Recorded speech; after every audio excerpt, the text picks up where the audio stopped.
வணக்கம். உயிர் டிவி நேயர்களுக்கு தினம் ஒரு திருக்குறள். வான் சிறப்பு. வான் சிறப்பில் இன்று 17வது குறள்.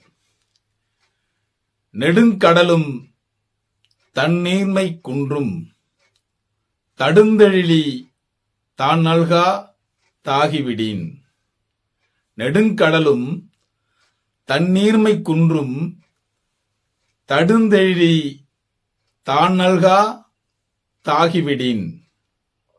இதன் பொருள், மேகம் கடல் நீரை முகர்ந்து கொண்டு அந்நீரையே மழையாக பெய்கிறது.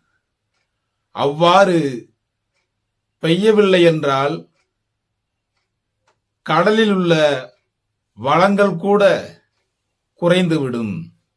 அதாவது, மேகம் கடல் நீரை முகர்ந்து கொண்டு அந்நீரையே மழையாக பெய்யவில்லை என்றால் கடலில் உள்ள வளங்கள் கூட குறைந்துவிடும் என்பதே பொருளாகும். உயிர் டிவி நேயர்களுக்காக தினமொரு திருக்குறள் வழங்கியவர் நான் உங்கள் வா பார்த்திபன். வணக்கம் அன்பு நேயர்களே.